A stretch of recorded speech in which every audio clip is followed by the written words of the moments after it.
guys, thanks for joining me today.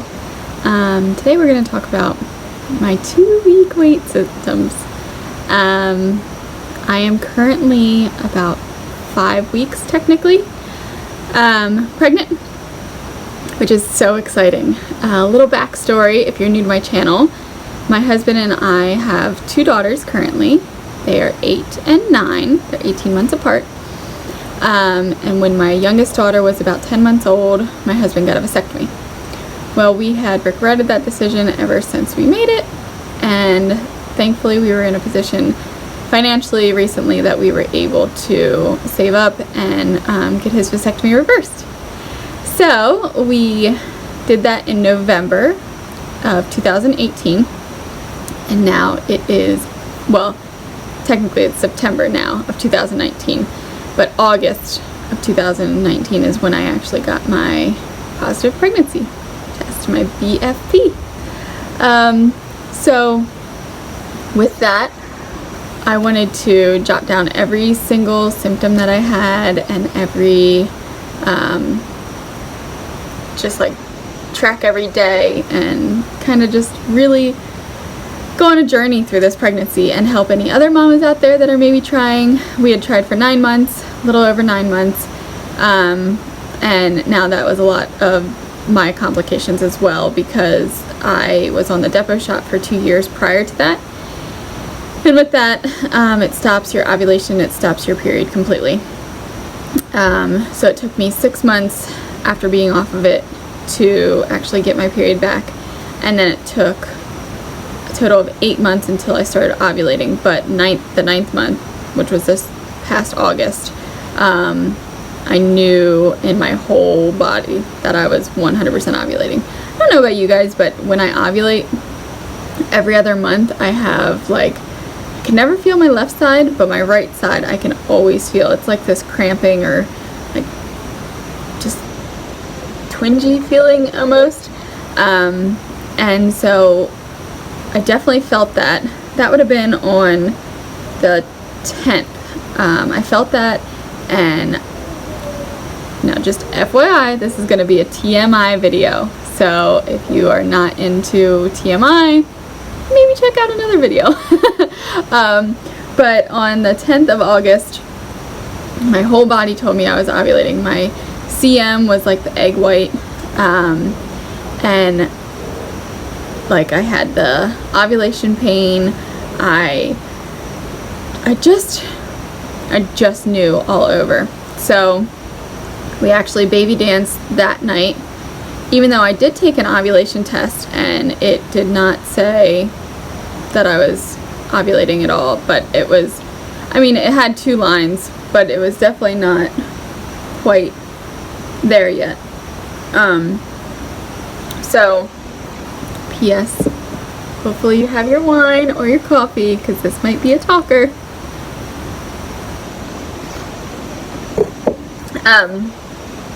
So we did some research, and we had been trying for 9 months at this point, and so my husband really wanted to, and I really wanted to this time too, to just have a relaxed cycle and to not make it so robotic, almost like every night or every other night, or to the books. And so we decided to, so we baby danced that night, and then my husband was like, he did his research, he said it takes 48 hours for the sperm to build back up again, to a fuller amount, I guess. And so then the next day, the 11th, I took an ovulation test, and it was like a blazing positive. I actually made another video about that, which I'll link up here. And I was like, this is legit, this is it. So, and then of course I did all this research. I was like, oh gosh, I'm gonna miss our window, start panicking almost, And so at that point I was just like, I just have to give it to God, and I just have to relax. I do.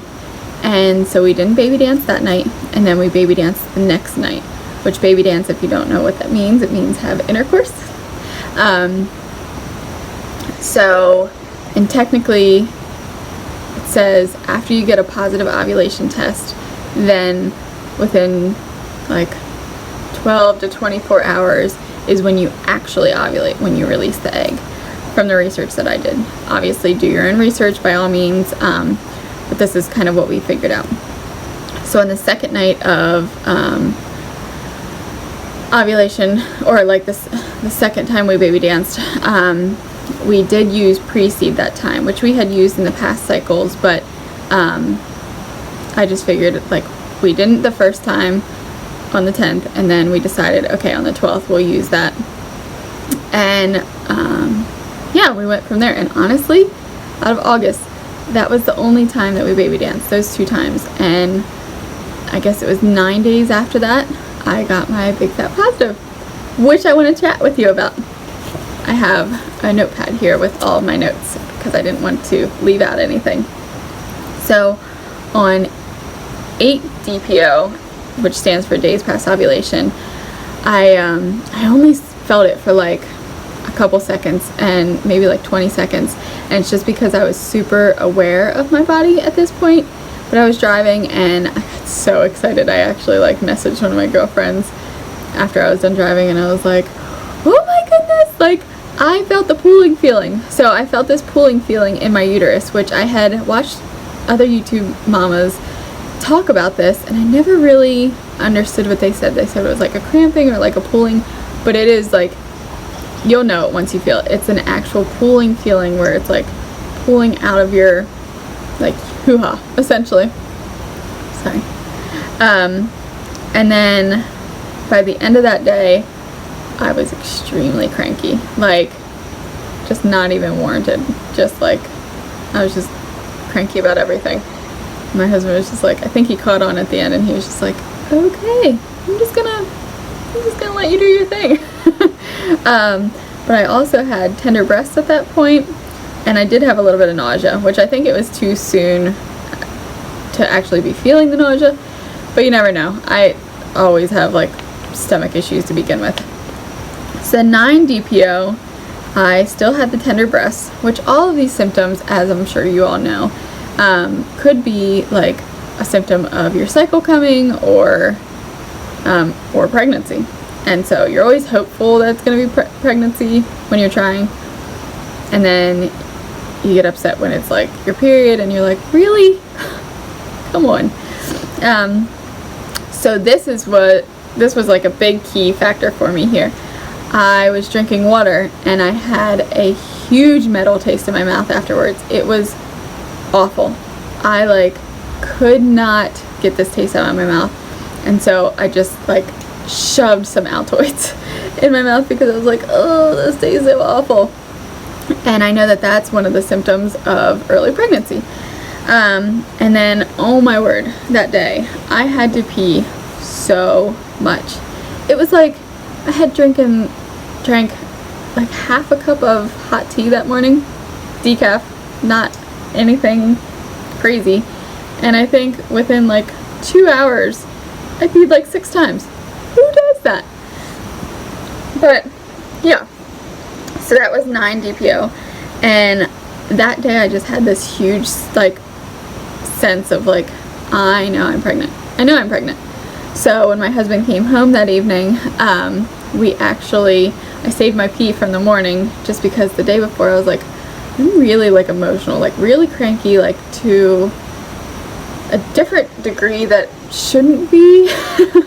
And so I was like, I'll just save my pee, because my husband really wanted to test with me, and we were gonna wait until Saturday, and this was a Wednesday. My 9 DPO was a Wednesday, and I just couldn't wait. So I saved the pee, and then we actually took a live pregnancy test, which I'll link up here, that Wednesday night, and we were able to like really see a faint line on a cheeky test and a faint line on a first response, which was so crazy.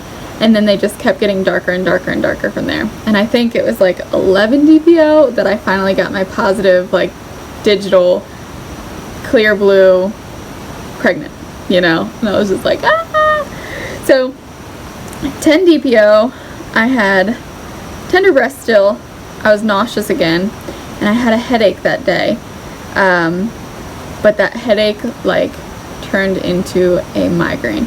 probably one of the worst migraines I've had in a very, very, very long time. It was so intense. I could not shake it. So I sat there with like an ice pack on my head and just turned all the lights out, and I just tried to sleep from like 6:30 that night until I finally fell asleep at like 9:30. I was like, really, of all nights? And now Josh and the girls were so amazing. They just let me lay on the couch and just try to sleep, and Ava would give me new ice packs if I needed to, or some ice water. She was just such a sweetheart.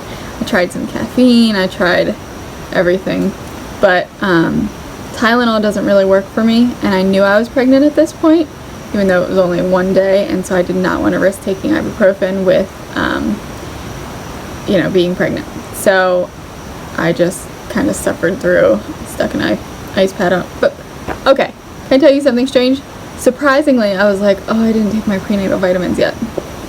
So I got up and I took them, and within like 30 minutes, I don't know what it was that was in them that helped, but my headache wasn't as bad. And so it was so nice to have that like little bit of relief, and then that actually let me go to sleep, because I was in so much pain before that I physically couldn't sleep. So 11 DPO, I had a dull backache at night.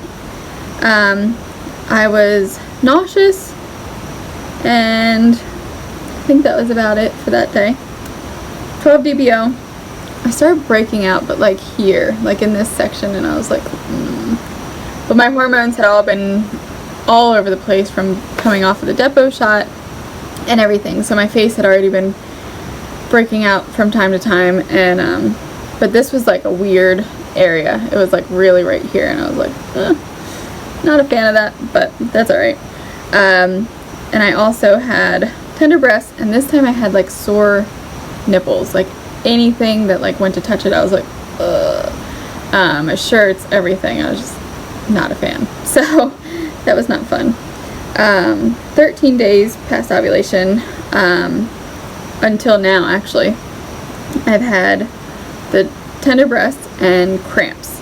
And the cramps scared me for a little while, because I was like, okay, well, my period still isn't due, or it still hasn't come yet, so I know that I'm still pregnant, but this cramping feeling, like it feels like menstrual cramps.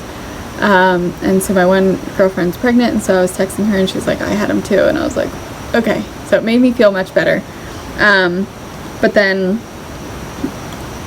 I had to do another pregnancy test just to verify, and then I did this like 3 days ago, because I was like, I've been feeling so good, other than having cramps like from time to time, that I just didn't feel pregnant, you know what I mean? And I think it's because I found out so early, but I really didn't feel pregnant. So I took another digital, which I'll link that video here, and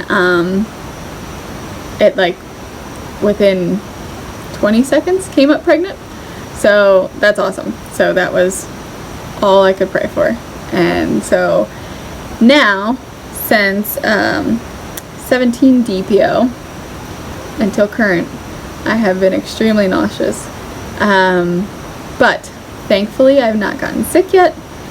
I'll take the nausea any day over actually physically getting sick. I know that there are many women out there that actually get sick through their whole pregnancy, or the first trimester, first and third. Just, yeah. With both my girls, I did not actually physically get sick, but I had nausea and I had food aversion. I had, you know, just your normal aches and pains and all that good stuff. So, yeah.